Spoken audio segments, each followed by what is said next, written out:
Hi there, welcome to Urbinary, the podcast cataloging the everyday and extraordinary in the city. Hello everyone and welcome back to Urbinary. I am Busra and today I am here with Ioanna Chatzikonstantinou. Ioanna is an architect with a master's degree in urban and regional planning. She is interested in exploring environmental justice issues in Greece in the context of post-crisis neoliberal restructuring processes. She is currently a PhD candidate at Interuniversity Department of Regional and Urban Studies and Planning at Polytechnic University of Turin, where she explores post-wildfire spatial planning through the lens of political ecology and contested environmental narratives. Ioanna discusses the post-wildfire planning processes in North Evia, Greece, and their implications on forest and land reappropriation, as well as the social economic transformations affecting local communities and forest producers. She also explores the theoretical framework and early findings from ongoing fieldwork regarding the impact of environmental regeneration and new development plans on stakeholders and land use. Hello, Ioanna. Hello, Busra, and hello to everyone. I would like to thank you for inviting me to discuss my research with you today. It's certainly very interesting to be hosted in a podcast that's called Urbinary and deals more with urban phenomena, I guess, while my research is situated in the so-called rural milieu. But I think this is a good opportunity to think about and reflect on this urban-rural binary and start thinking more in terms of processes of urbanization or ruralization instead, something that also came up as a theme during the conference, particularly in track 2 called Beyond the Urban-Rural Divide, where I participated. As you also mentioned, I study post-wildfire planning processes in the Greek island of Evia, and I am using political ecology as a theoretical and analytical tool to address the different actors' perceptions, expectations, gains, or losses from this process. Thank you very much for your answer, Ioanna. Urbinary. In the beginning of your abstract, you were mentioning the fact that the post-wildfire regeneration plan raised serious concerns about the plan and its implication to local people's lives and their long-standing relationships to land and nature. Could you give us more specific examples of these concerns? Sure, yes. Firstly, I would like to take the opportunity to clarify a little bit which are these groups and communities of people who were affected and therefore concerned about the plan and its implications to their lives. So, Evia Island, and particularly its northern forests that were burned in 2021, were home to many forest producers, such as beekeepers, resin cultivators, and shepherds, but also local forestry associations working in logging, wood cutting, and wood commerce. The resin that was extracted from the pine trees of Evia comprised almost the 90% of the whole Greek resin production. And it's also worth mentioning here that beekeepers from all over the country were bringing their beehives to these forests during several periods of the year, as beekeeping is a nomadic activity. And I'm saying this just to showcase that incidents such as wildfires have complex socio-natural implications that are not limited to their immediate surroundings. They affect broader ecosystems, animals, birds, but also migratory people, let's say, such as the beekeepers. Of course, however, the people mainly affected were indeed all these local forest producers and workers who immediately lost not only their natural surroundings, but most importantly, their main sources of income. So, coming back to your question, the concerns that were raised regarding the post wildfire regeneration plan were mainly based on two problematics that are also crucial in my research and analysis. So, on the one hand, big concerns were raised in a local but also in national level about the institutional process through which the regeneration plan was initiated and the actors involved in its drafting. So, to give you a bit of a background, just a few days after the wildfires in August of 2021, the Prime Minister himself announced to the media the assignment of the drafting of a regeneration plan for North Evia to an NGO, led by its president, a former mayor and politician who has held several positions in ministries during the years.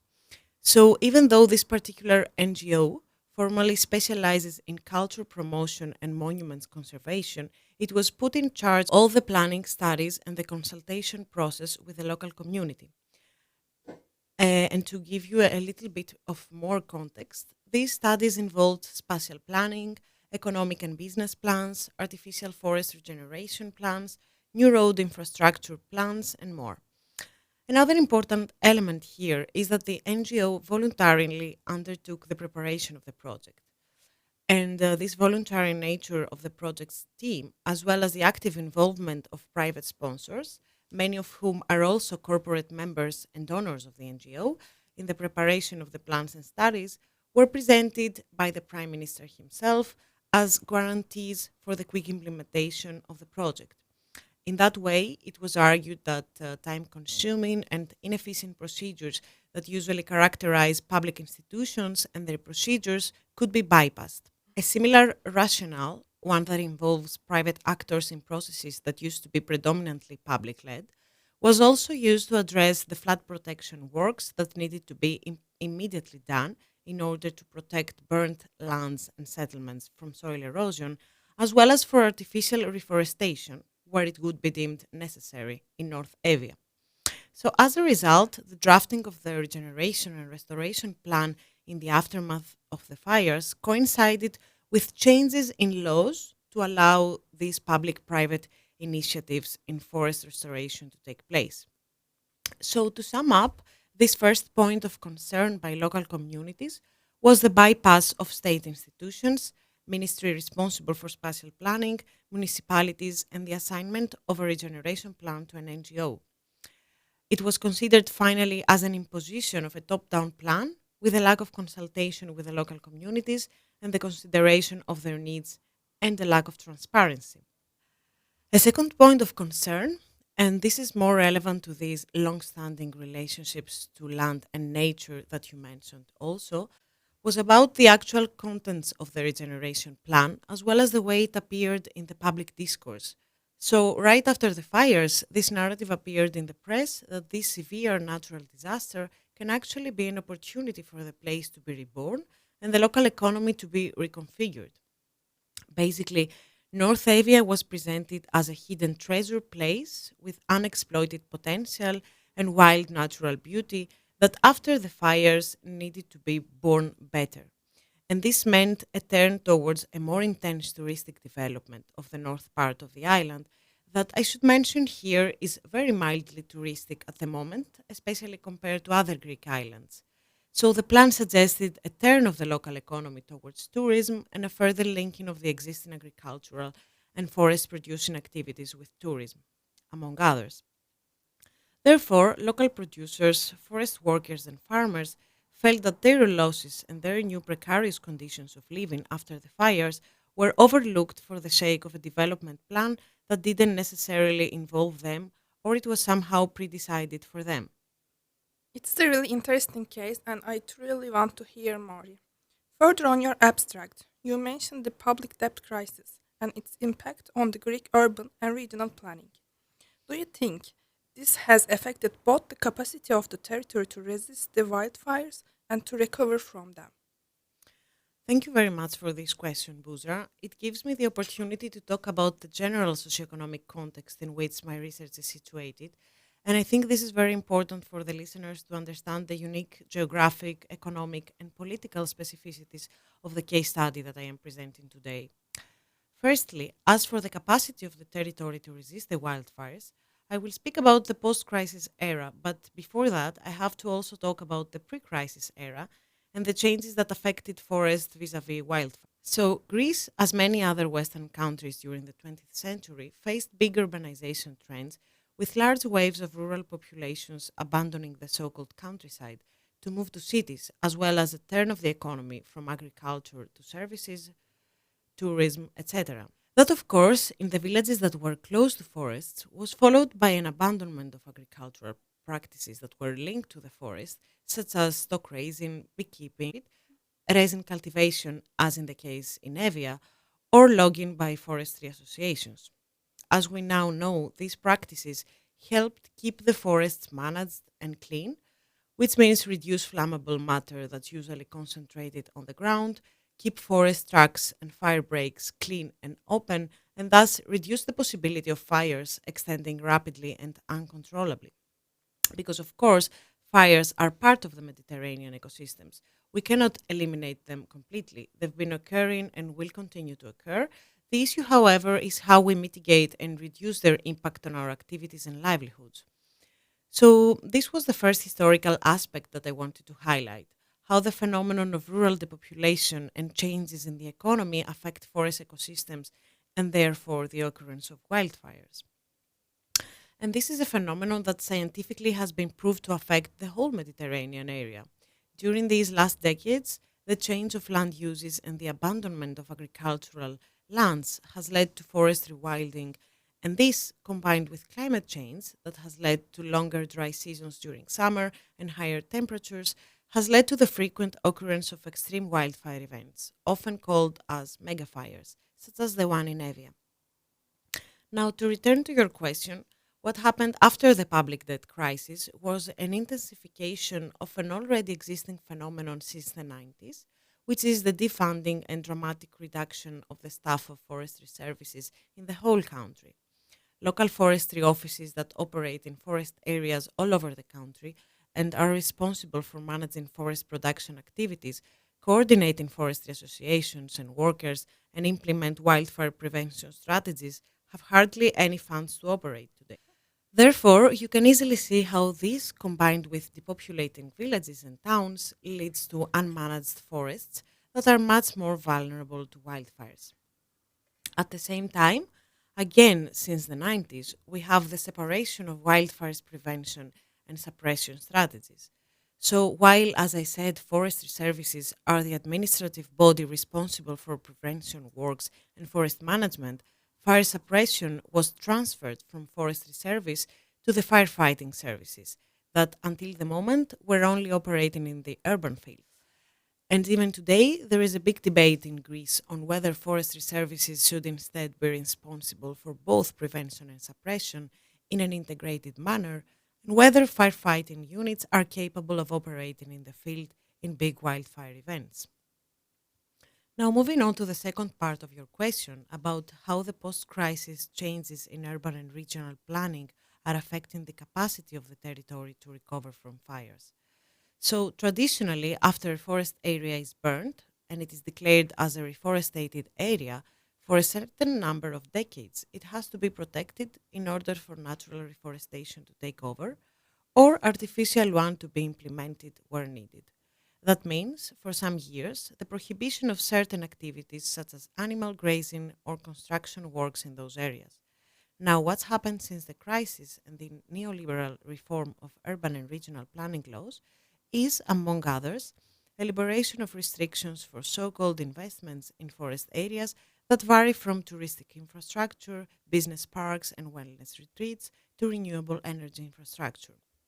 And more importantly, if such an investment is deemed as, quote, of major social, national, or economic importance, end quote, a phrase that of course leaves lots of space for interpretation in my point of view, it can even be done in areas that are under reforestation protection.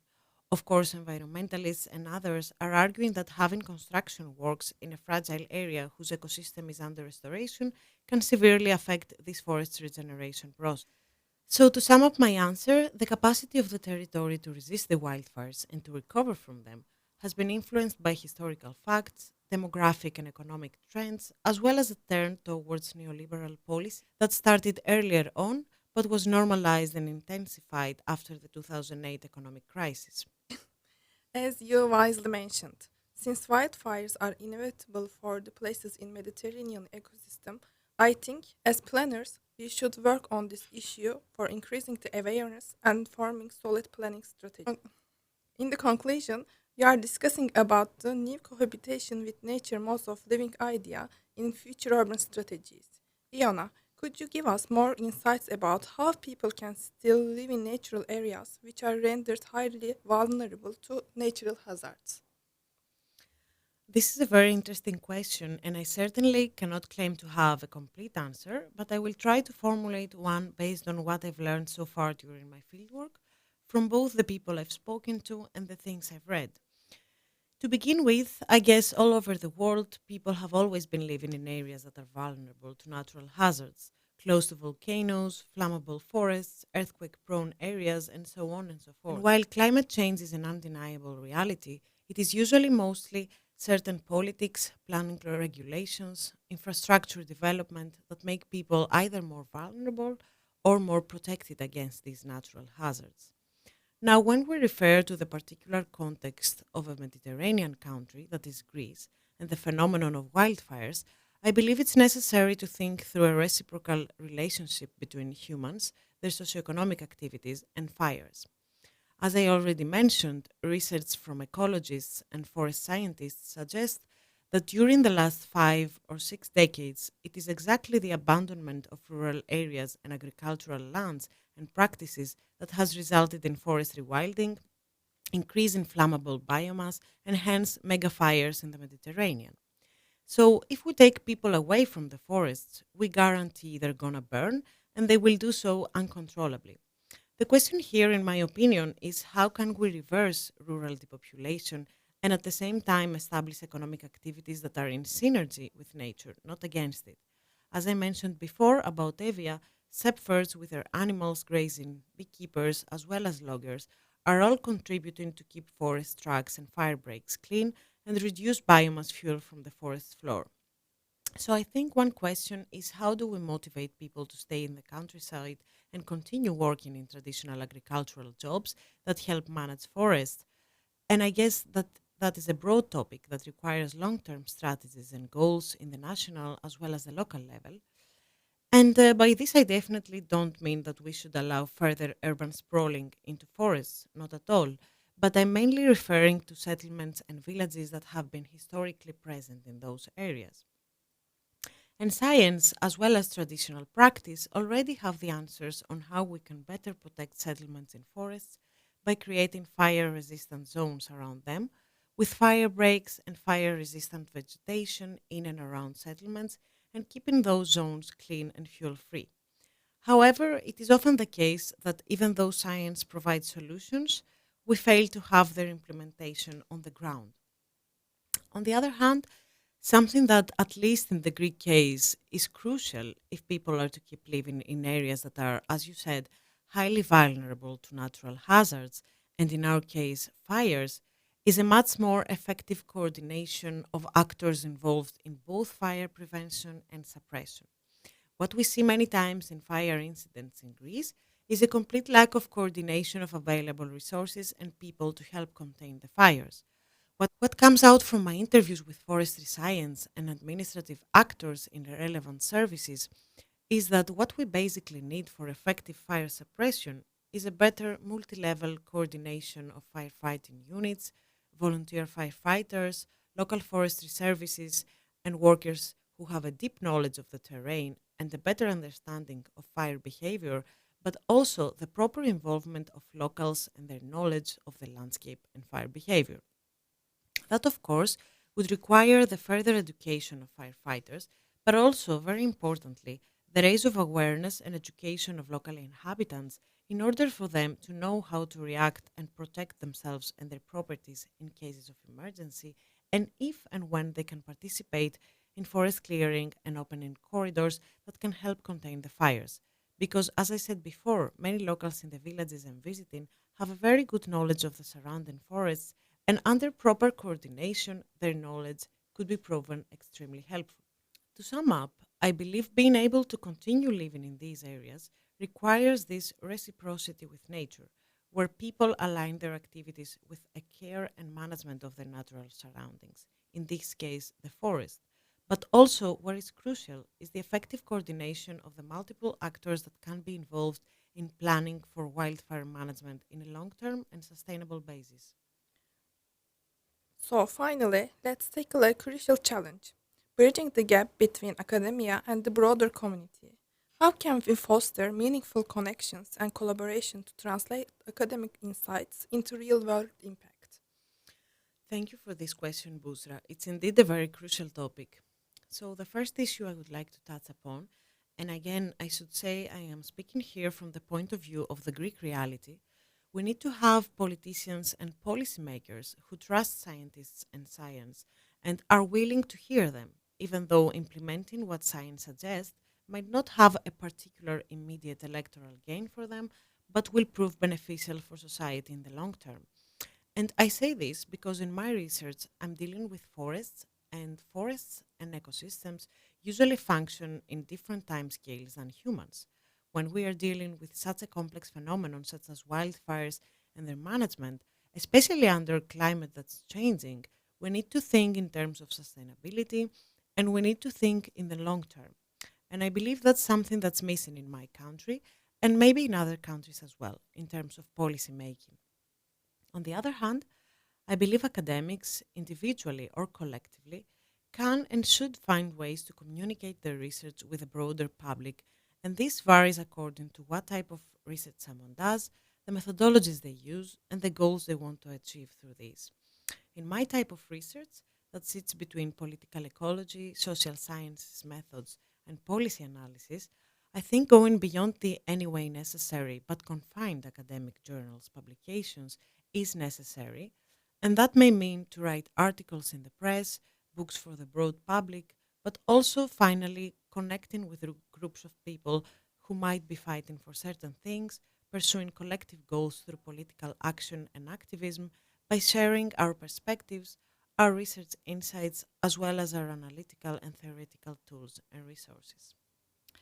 Thank you very much for being with us today, Ioanna, and thank you very much for your insightful answers. Thank you for inviting me today, Busra. It was a pleasure to talk to you, and I would also like to thank the whole team from Politecnico di Milano for organizing the conference as well as this podcast series. Thank you very much. Urbinary. And for our listeners, stay tuned for our next episode in which we will revisit the keynote speech and roundtable discussions from track 3 titled Challenging the Role of Academia, the Impact of Research. Join us for an interactive recap as we delve into and comment on the topics they covered. Urbinary is produced in collaboration with Poliradio, the official radio channel at Politecnico di Milano. Urbinary, the podcast cataloging the everyday and extraordinary in the city.